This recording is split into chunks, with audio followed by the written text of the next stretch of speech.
Okay, good morning everyone. My name is Alan McWilliam and I'm the minister at Whiteinch Church of Scotland. As a church over the last 20 odd years now, we've been wanting to engage with our community in trying to work with them to develop a whole range of different responses to the needs within the community. In 1999, we set up Whiteinch Transformation as a charity vehicle to enable us to be able to do just that, to be able to fund different projects and activities that had been identified as part of what was going on in the community. These included anti-poverty work that we were doing through the local food bank and also through the Christians Against Poverty Centre. We developed an inner healing and counselling service, and also the recovery network work amongst the addiction recovery network community.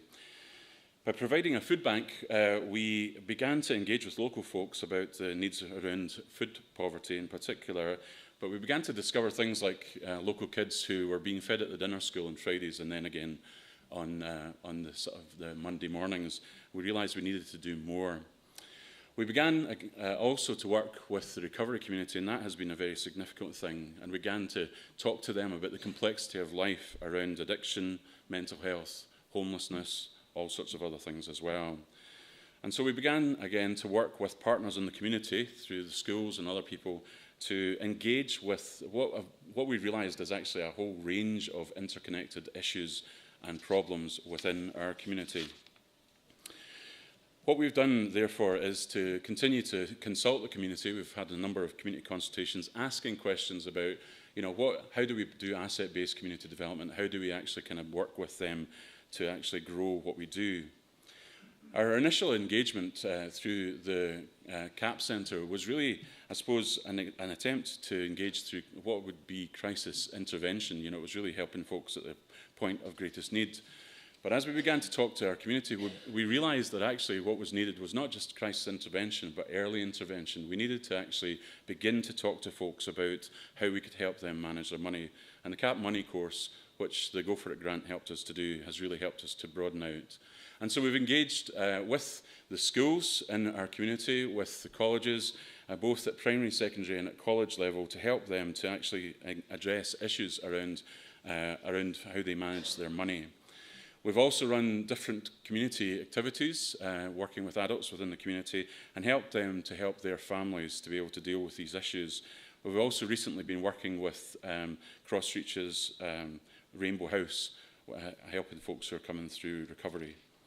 Over the years, we've also been working in the area of inner healing, and we have a BACP registered counselling service, which is for the church and the community together, called Healing for the Heart.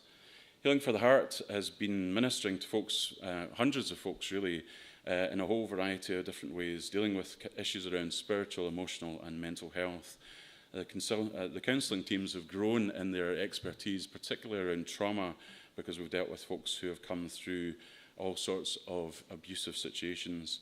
And with the rise of awareness of the adverse childhood experiences, our work has actually increased in this area, and we have become really kind of tied into the networks that are involved in that.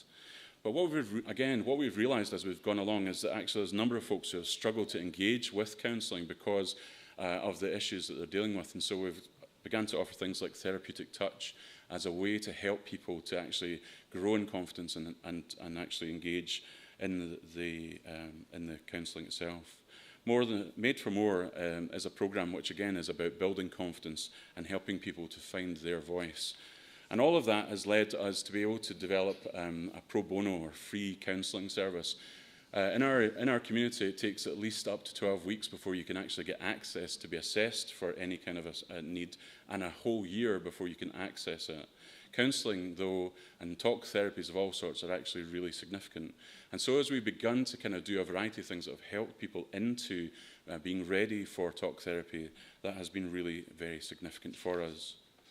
As a church within the community, we've tried to engage and continue to ask and learn and grow in these areas. And what we've recognised is that actually over these years, as you can see through the various things that we've done, there's really a whole range of interconnected issues that we've tried to tackle together. And so today, we simply want to say thank you to Go For It for supporting us and for allowing us to be able to continue to do the work that we are very privileged to be involved in doing.